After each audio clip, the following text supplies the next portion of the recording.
Bienvenidos. Hoy nos metemos en un terreno, fascinante, el lenguaje que va más allá de las palabras. Vamos a hablar de la expresión de las emociones más profundas, del arte, de la conexión con el placer, sobre todo al escribir.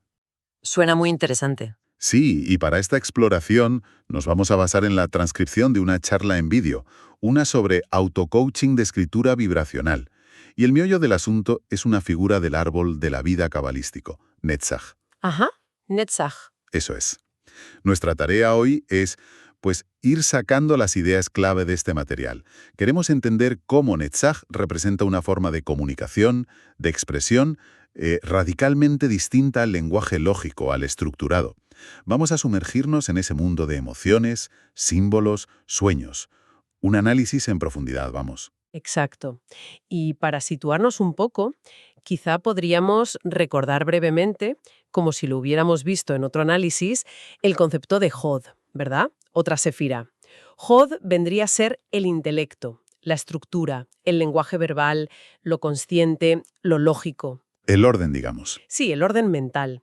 Y Netzach, que es lo que nos ocupa hoy, es casi su opuesto complementario, es otra cosa. Netzach, su nombre se asocia a ideas como victoria o eternidad. Es una de las sefirot que en la Kabbalah son como, facetas o atributos por donde fluye la energía vital, o si quieres, aspectos de la psique. Vale. Y representa la exteriorización del yo interior, pero ojo, no a través de la razón pura, sino del lenguaje emocional. Es el terreno de la expresión artística, la música, la danza, la pintura, todo eso que comunica sensaciones, ideas, pero sin depender estrictamente de la palabra articulada, ¿sabes? También incluye los símbolos, los mitos. Me llama la atención eso de la victoria. El texto original lo describe así, como la victoria de que nuestro interior consiga manifestarse, salir. Dice que es una energía primordial, potente, de las primeras formas que tenemos de expresarnos hacia afuera. Pero, ¿victoria sobre qué, exactamente, según el material? ¿Sobre la represión, quizá? ¿El silencio? Podría interpretarse así, ¿sí? Es la victoria sobre la inercia, sobre lo que no se expresa. Es el impulso vital que busca una salida, una manifestación. Piensa en la fuerza de una emoción intensa, cómo puja por salir, ¿no? Pues Netzach es esa fuerza en acción, buscando su cauce. Ah, claro. Eso conecta directamente con una cita que la fuente atribuye a Laura Esquivel. Las emociones son energía en tránsito. Parece que encaja perfectamente con Netzach. Totalmente. Y subraya la importancia vital de permitir ese tránsito, de expresar esas emociones. El material habla muy claro del riesgo de acumularlas. Sobre todo las que consideramos difíciles, ¿no? Si esa energía en tránsito no fluye, se puede producir lo que la charla llama una implosión emocional. Una implosión. Suena fuerte. Es que lo es. Esa energía retenida se vuelve contra uno mismo. La fuente incluso llega a apuntar, dice que hay respaldo científico, que relaciona esta retención crónica con la aparición de enfermedades. Madre mía. Hay un ejemplo en la charla que es muy gráfico, ¿verdad? El del niño pequeño que ve el mar por primera vez.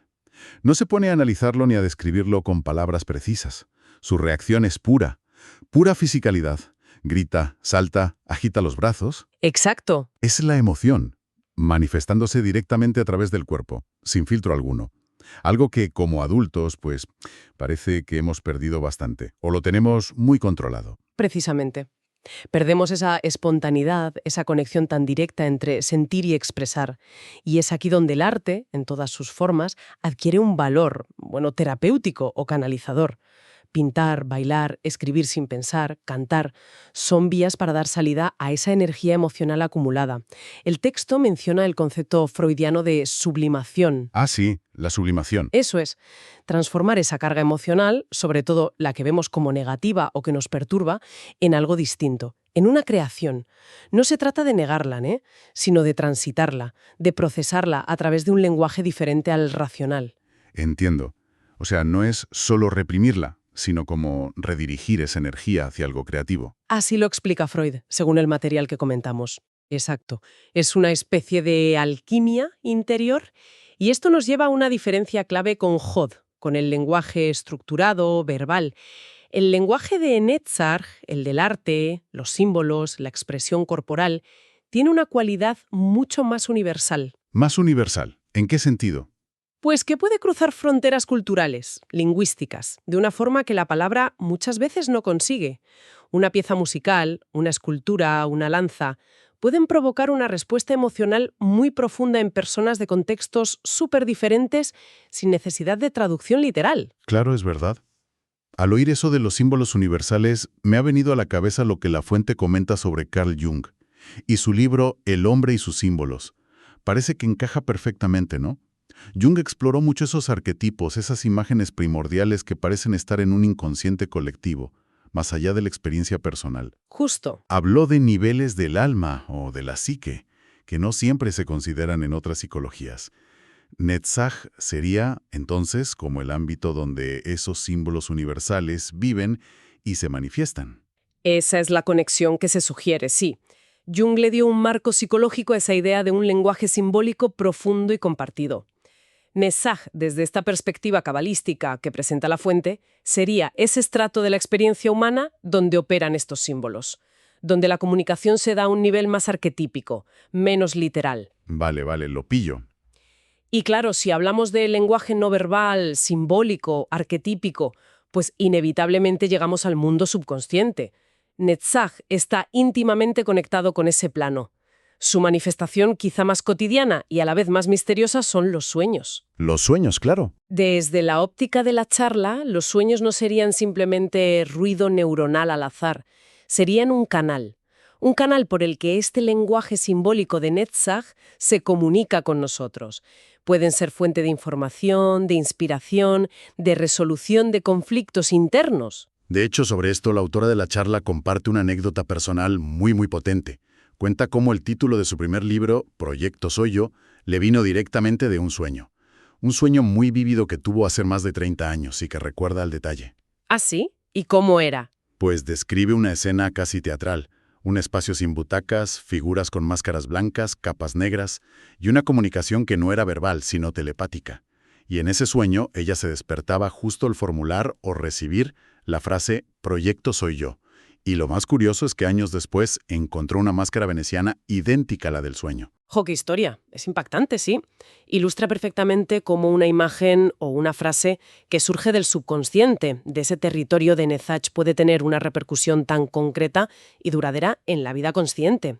Subraya esa idea de Netzach como una fuente de inspiración que opera fuera de la lógica habitual. La fuente sugiere que para acceder a este tipo de información, ya sea en sueños o intuiciones, hay que hacerse a un costado. O sea, como aquietar la mente consciente, la que analiza y juzga todo, ¿no? ¿Se dan pistas sobre cómo conseguirlo? Se mencionan algunas vías, sí. Una es poner la intención antes de dormir, formular una pregunta o simplemente abrirse a recibir alguna guía. Otra vía es la meditación. Se cita específicamente la meditación cabalística y también las técnicas de gente como Joe Dispenza, que trabaja mucho en calmar la mente analítica para acceder a otros niveles de conciencia. Entiendo. La idea general es reducir el ruido mental para poder escuchar esa otra voz, la del lenguaje simbólico. Vale. Cambiando un poco de tema, pero sin salirnos de Netzach, el material introduce una distinción curiosa entre placer y gusto. Incluso hay una crítica así como de pasada al lema este tan repetido de fomentar el placer por la lectura. ¿Podrías aclarar esa diferencia tal como se expone? Sí, es una distinción interesante, la verdad. Según La Fuente, el placer está más ligado a lo sensorial, a los 5 sentidos. Es una experiencia más directa, más corporal, muy anclada en Netzach. Sentimos placer al comer algo rico, al oler una flor, al escuchar música que nos emociona, al tocar una textura agradable. Lo básico, digamos. Eso es. El gusto, en cambio, se presenta como algo más elaborado, más relacionado con la estética, con una apreciación que implica cierto refinamiento cultural o intelectual. Es el disfrute de la belleza formal, del artificio artístico, de la sutileza. Entonces, leer proporcionaría gusto más que placer, según esta visión. Exacto, esa parece ser la idea que transmite, aunque la lectura puede evocar sensaciones placenteras, claro. El acto en sí, la apreciación de cómo está escrito, del estilo, de las ideas, se acercaría más al concepto de gusto, como lo define La Fuente. El placer estaría más en la emoción que te provoca la historia, quizás, más que en el análisis intelectual que haces de ella. Tiene sentido. Además, se añade una perspectiva cabalística sobre el placer en sí mismo. Señala que el placer no es malo de por sí. De hecho, sugiere que fuimos creados con la capacidad de sentirlo y disfrutarlo. El desequilibrio viene con el hedonismo. La búsqueda del placer por el placer mismo, desconectado de un propósito mayor o convertido en el único fin. El exceso. El exceso, sí. Netzach, al estar tan conectado a los sentidos, es la sefirá donde este desequilibrio hedonista puede manifestarse más fácilmente si no hay una guía, una conciencia superior. Pero ojo, reprimir todo placer tampoco sería la solución, ¿eh? Esto me hace pensar en unas citas de Gastón Bachelard de La poética del espacio, que también se mencionan en el texto original. Pegan mucho con esta idea del lenguaje simbólico y emocional de Netzach. Por ejemplo, hay ideas que sueñan. Sugiere que las ideas tienen como vida propia una dimensión casi onírica. Qué bonito eso. Sí. O esta otra, sobre el secreto. El que entierra un tesoro se entierra con él. Y una que conecta directamente con la escritura. El cuento es una imagen que razona. O sea, una narración que funciona por la fuerza de la imagen, del símbolo. Son citas muy evocadoras, sí. Capturan esa esencia de Netzach perfectamente. Bachelard exploró cómo los espacios, las imágenes, resuenan en nuestra psique a un nivel muy profundo, no solo racional. Y todo esto, claro, nos lleva de vuelta a la escritura, que es el marco de este autocoaching vibracional. La fuente plantea preguntas directas para la reflexión personal. ¿Cómo es la relación de cada uno con el placer al escribir? ¿Se vive como un disfrute sensorial, emocional? ¿O más bien como un esfuerzo intelectual, quizá hasta un sufrimiento? Buena pregunta. Y también, ¿existen rituales personales que ayuden a conectar con ese estado de flujo, de placer, durante la creación? Son preguntas clave, desde luego. Invitan a examinar si estamos escribiendo solo desde Jot, la estructura, la lógica, la obligación, o si permitimos que Netzach, la emoción, la intuición, el placer sensorial del lenguaje, también juegue su papel en el proceso. Es buscar ese equilibrio, ¿no? Exacto. Y para añadir una última capa a esta exploración de Netzach, como el dominio de lo simbólico, lo arquetípico, el material menciona brevemente a Joseph Campbell y su obra cumbre, El héroe de las mil caras. Aunque la mención es corta, es muy significativa. Sí, ¿cómo encaja Campbell aquí? ¿Qué tiene que ver con Netzach? Pues Campbell identificó una estructura narrativa fundamental, el famoso viaje del héroe, que se repite en mitos, leyendas, relatos, de culturas de todo el mundo y de todas las épocas. Esta estructura arquetípica, con sus etapas, sus personajes simbólicos, el llamado a la aventura, el mentor, las pruebas, el regreso transformado, es un ejemplo perfecto de ese tipo de lenguaje universal, mítico, simbólico, que reside en el dominio de Netzach. Ah, claro. No es lógico en el sentido de Jod, pero tiene una coherencia interna profunda que resuena con nuestra psique colectiva. Es la estructura que está debajo de muchísimas historias que nos contamos y que nos conmueven. Entendido. Es otra forma de lenguaje universal, entonces. Exactamente. Por lo tanto, si intentamos resumir un poco la idea central de esta exploración, basándonos en la fuente, Netzach emerge como la sefira de la expresión emocional, de la expresión vital que busca manifestarse, y lo hace a través del arte en todas sus formas, de los símbolos universales que compartimos, de los mensajes que recibimos en sueños y también a través del placer sensorial directo.